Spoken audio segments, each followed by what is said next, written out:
Hello， 各位街坊，歡迎翻嚟到阿 Lam 嘅 channel 啊！咁今日咧，阿 Lam 咧嚟到咗博愛出路上邊嘅呢個鰲峰天宇啊！咁啊，鰲峰天宇咧，相信好多嘅街坊啦喺 YouTube 上邊都有刷到嚇。最近咧就加推啦，加推咗咩咧？全新嘅樓王單位7號樓啊！咁裏邊咧105方同埋咧120方嘅戶型啦。嗱，呢兩個戶型咧，亦都係比較經典嘅戶型，亦都係目前市場上邊咧比較熱門嘅戶型嚟嘅。咁陣間咧，阿 Lam 咧就會帶大家啦一齊咧上到上邊最新嘅加推嘅呢個產品上邊啦，睇下佢嘅戶型啦同埋格局咧到底係咩樣嘅。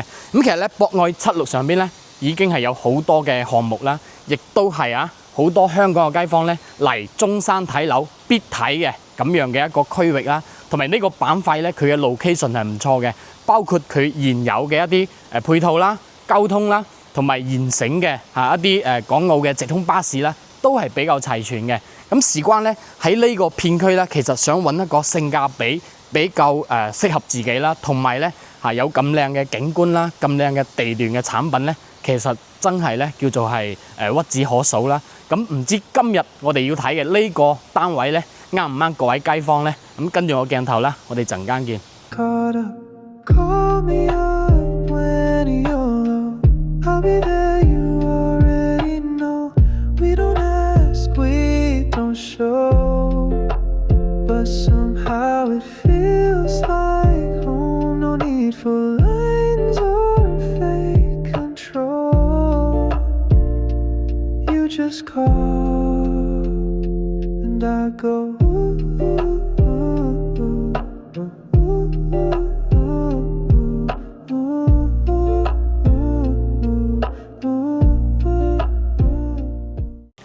咁整體嚟講咧，呢個社區咧，佢入到裏邊俾人感覺咧，其實都係好舒適嘅。咁佢成個項目咧，佢都係採用咗呢種坡地式嘅設計啦。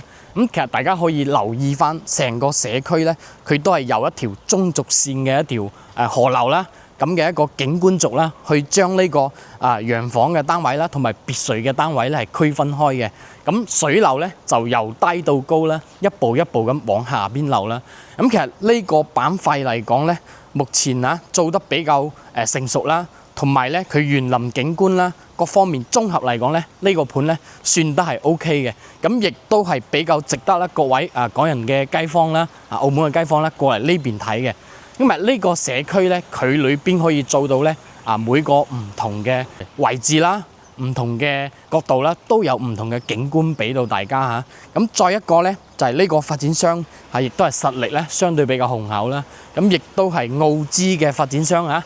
咁咧發展商嘅底細咧就比較清楚，亦都比較清晰。而且咧而家講緊咧係現樓交付，係冇任何嘅一啲交唔到樓啦，或者係叫做咧收唔到樓咁樣嘅一個現象啦會出現啦。咁所以講一個好嘅 location 啦，一個好嘅地段，好嘅產品，亦都係咧綜合翻各方面嚟講咧，我覺得呢個盤咧係絕對建議各位街坊嚟大陸睇樓，嚟中山睇樓咧必睇嘅一個項目之一啊！咁而家咧阿 Lam 咧就嚟到咗呢個7號樓嘅樓下啦。咁咧大家可以睇到咁呢一座阿 Lam 右手邊呢一座咧就係而家新加推嘅7號樓。咁咧成個屋苑裏邊咧呢一棟樓咧佢咧係冇遮擋嘅，同埋咧佢視野係好好嘅。咁亦都可以睇到航拍啦。佢呢棟樓嘅位置其實整體嚟講景觀係唔錯嘅，同埋咧隔離咧其實有一幅新嘅地塊啦。咁嚟緊呢幅地塊咧，亦都係後期咧會規劃呢個高層嘅住宅啦。咁當然啦，而家咧新嘅地塊出現啦，咁旁邊呢個地塊咧傳聞咧亦都係4.0嘅產品。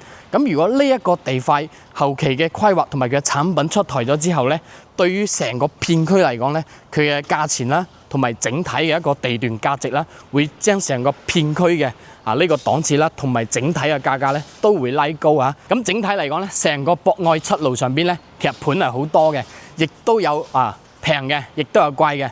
但係而家呢個項目咧，加推嘅價錢咧，講緊咧10000幾到12000幾嘅價錢，同埋咧大米裝修嘅。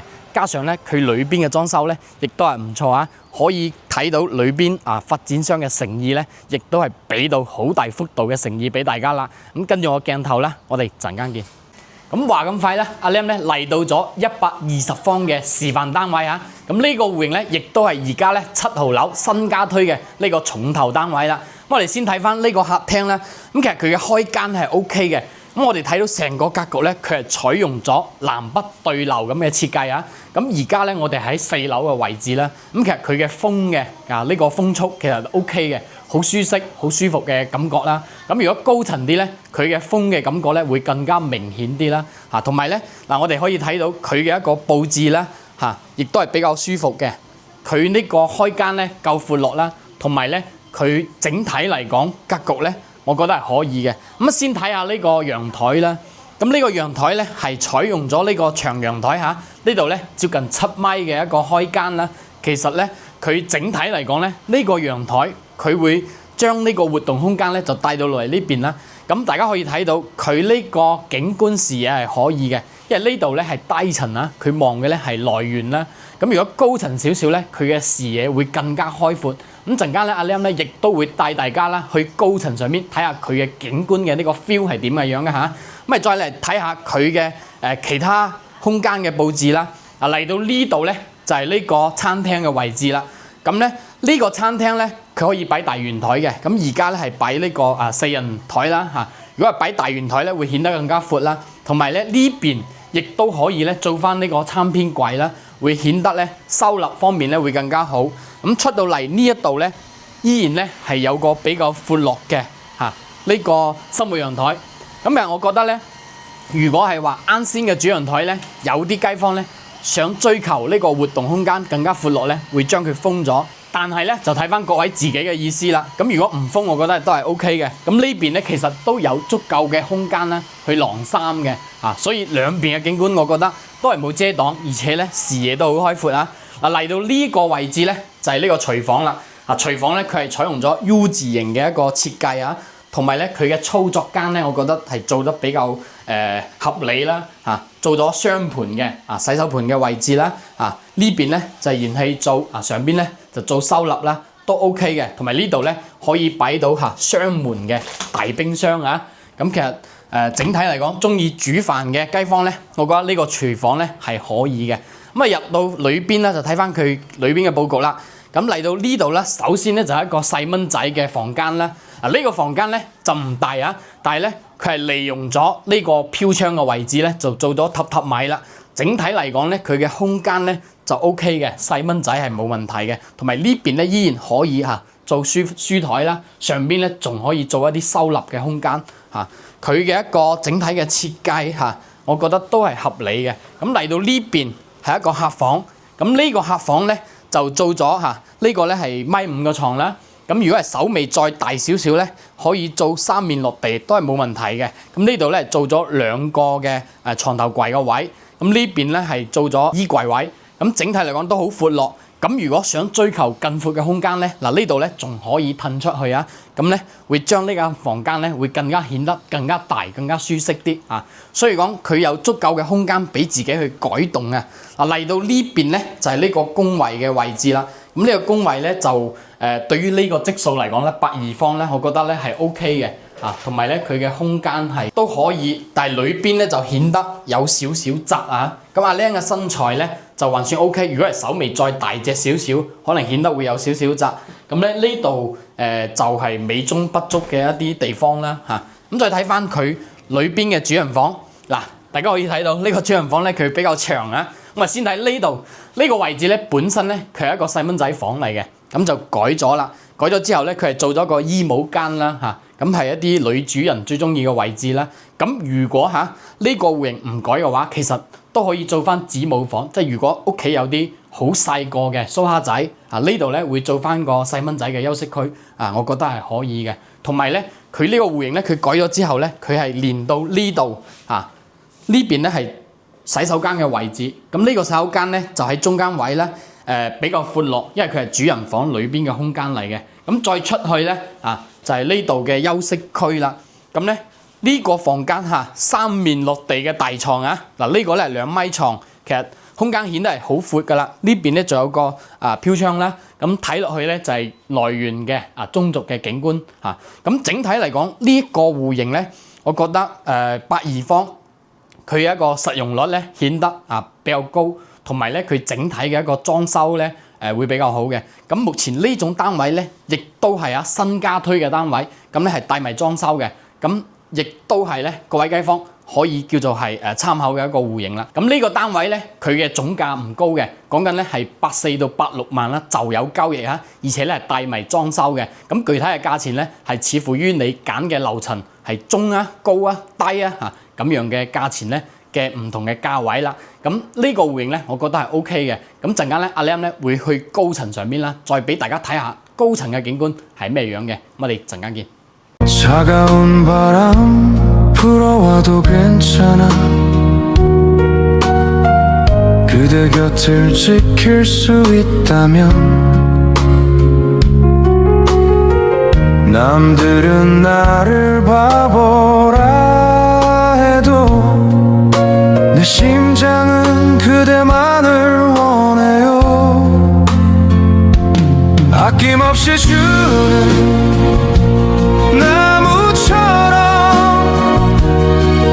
곁을 맴돌다 사라질 사랑 수뇌보 같은 내 진심을 단 한 번만 알아주세요。咁我哋而家嚟到104方嘅毛坯嘅單位咁呢個單位咧就係中高層啦，裏邊咧係原始嘅格局，乜嘢都未有裝嘅。咁大家可以睇到啦，嗱呢一套單位咧104方佢嘅一個戶型咧係採用咗傳統嘅樹廳嘅設計啦。咁而家我哋喺高層呢度咧，成個採光咧感覺咧都係 OK 嘅。咁而家係未有任何嘅橫裝冇任何嘅裝修，完全咧係赤裸咁俾大家睇下。咁呢套單位咧，佢嘅中軸線嘅視覺係可以嘅。嗱，我哋嚟到陽台啦，嗱陽台望出嚟咧就係成個小區嘅來源啦，同埋遠處嘅呢個城市景觀啦。咁我哋首先睇翻啦，旁邊咧就係博愛里嘅呢個來源啦。咁出邊咧就係呢個博愛7路啦。咁博愛7路咧，亦都係呢邊嘅主幹道啦。咁呢一棟嘅距離咧，同呢個主幹道咧係有翻一段嘅距離嘅，所以佢嘅聲音咧嚟到裏邊咧已經係冇咩聲音噶啦。咁再睇翻遠處啦，就係愛欣雲頂啦，樓嘅景觀都可以睇到，同埋咧呢度夜晚嘅城市景觀係更加靚嘅。咁呢度咧佢主要咧後期咧係冇任何嘅高層啦，再嚟遮擋所以整體嘅視覺咧，我覺得係 OK 嘅。咁我哋再睇翻呢套單位啦，咁其實佢嘅整體開間咧係可以㗎嗱，呢度客廳講緊咧3.7米嘅開間，有足夠嘅空間咧俾大家擺梳化啦，同埋呢個電視櫃啦，佢嘅距離咧亦都係好充足嘅。咁再入嚟咧，呢度咧係餐廳位。咁對於104方嚟講咧，佢餐廳位咧就唔算大啦。但係如果係擺普通嘅4人台呢度係冇問題嘅。咁如果係要擺大圓台咧，呢個空間咧顯得有少少窄咁再入嚟咧就係呢個廚房位。咁呢個廚房位咧，佢係連通隔離咧係有個生活陽台嘅。咁呢種格局咧，其實可以做翻個 L 型嘅操作台啦。呢邊咧就可以做洗手盤啦，或者係呢個燃氣灶咁下邊咧亦都可以做翻一啲櫥櫃啦、吊櫃啦。下邊咧就做呢個消毒碗櫃啦。咁如果係有啲街坊覺得呢個空間唔夠大嘅話，呢埲牆係可以褪出去嘅。咁褪咗出嚟之後咧，呢一度咧係一個生活陽台咁有足夠嘅空間啦，俾你將成個廚房咧係褪出嚟，咧空間會顯得更加闊落咯。咁如果係唔需要嘅情況下咧，呢度咧依然可以做翻傳統嘅生活陽台，擺洗衣機啦、燃氣灶啦，同埋一啲垃圾嘅嘢都可以擺咁我哋再睇翻裏邊房間嘅情況咧，成個格局咧就做咗3間房嘅。咁我哋先嚟咧睇呢間客房先。咁其實呢間客房咧，佢嘅空間咧，我覺得係 OK 嘅，同埋咧佢可以擺1.8米床咧，完全咧都冇問題。同埋咧，佢係做咗呢個飄窗位啦。咁呢個景觀望出去咧，同啱先我哋所睇到主陽台嘅景觀咧係一樣嘅所以都係好光猛，同埋咧有足夠嘅空間俾到自己可以去做呢個衣櫃位啦。咁再睇翻呢一個呢一個咧就係目前成個單位裏邊最細嘅一間房，可以做兒童房咧，亦都可以做衣帽間嘅。如果係覺得主人房唔夠大嘅情況下咧，嗱呢埲牆咧仲可以剝啊，剝咗之後咧呢邊咧可以做主人房嘅衣帽間啦。嗱連通到呢邊嘅主人房咧，我覺得咧就好舒適嘅。咁其實好多香港嘅街坊咧嚟到中山買樓嚇，其實房間咧都唔需要太多，咁有2個房啊已經係足夠啦。我覺得如果改咗之後咧，呢個空間會更加闊啊！咁如果唔改嘅情況下咧，嗱呢間房其實亦都可以擺個大床啦，1.8米、2米床冇問題嘅，而且咧佢有足夠嘅空間俾大家做到3邊落地啊！而且咧呢邊仲有足夠嘅空間咧，可以攞嚟做呢個衣櫃位啦嚇。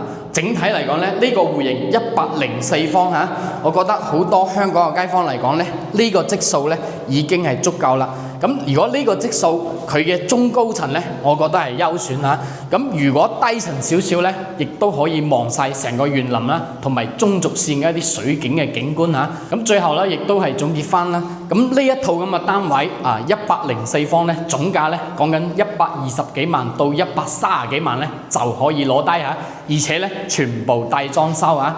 咁咧呢一種積數，我相信咧，亦都係好多香港街坊咧優選嘅單位嚇。咁如果面積都唔係好夠嘅，就可以揀呢個稍微大少少嘅空間啦。120方單位，總價咧亦都喺85、86萬左右咧就有交易嚇。咁如果睇完呢條片，你覺得還 OK 嘅，各位街坊亦都可以掃我上邊嘅 QR Code 啦，可以聯繫翻阿 Lam 嘅。咁我哋亦都會有專門嘅中港巴士啦，可以接到大家啦嚟到呢邊實地去感受啦。咁今期嘅內容咧就到呢度啊，我哋下期再見。